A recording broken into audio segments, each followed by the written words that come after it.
The footage confirms a potential threat. The drone footage shows an enemy T-80 main battle tank. Generate 3 courses of action to target this enemy equipment. The operator uses AIP to generate 3 possible courses of action to target this enemy equipment. The clip you just watched was not from a movie. It's a promotional video for Peter Thiel's company Palantir. Palantir recently launched AIP.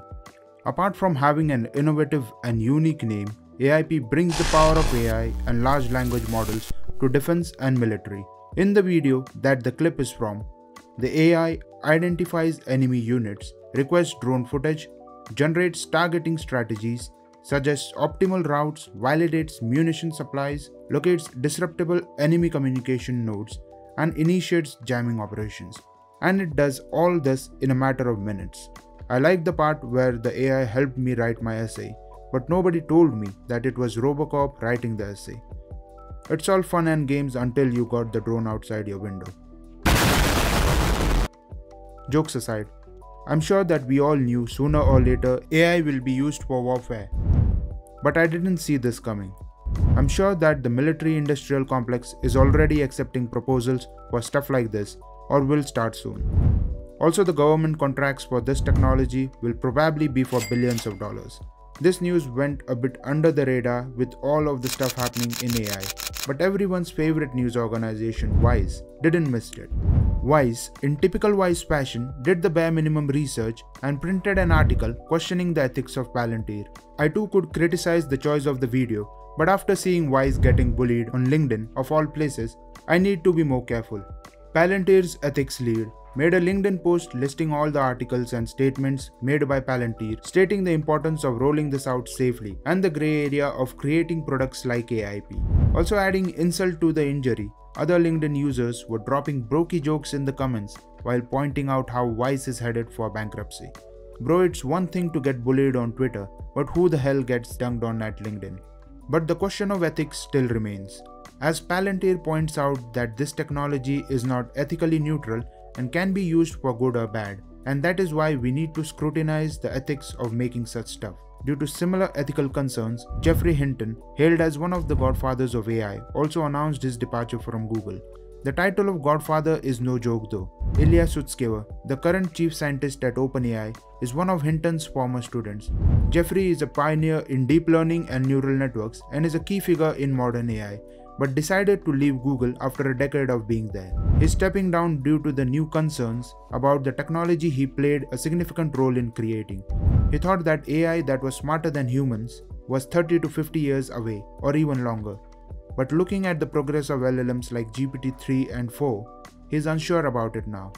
After doing an article with NYT, Geoffrey reiterated that he left so that he could talk about the dangers of AI without considering how it impacts Google, and stated that Google has acted very responsibly. If we are talking about money in AI, it doesn't get bigger than OpenAI. OpenAI has secured another $300 million in funding from top VC firms. This values the company somewhere between $27 to $29 billion. What's interesting about that is that if you notice the valuation, it would seem like the investor paid $300 million for around 1% of the actual company, which is pretty crazy until you consider that the company is OpenAI. Anthropic is another startup started by engineers from OpenAI and has already raised over $1.3 billion. Apart from ChatGPT and the GPT-4 model, OpenAI also has DALL-E for images and Whisper for speech recognition. In January, Microsoft, along with other external investors, also made an investment of $10 billion into OpenAI. At OpenAI's current valuation, that investment would chalk up to around 30% of the company. Taking into account, we can safely assume that Microsoft has a majority controlling share in the company.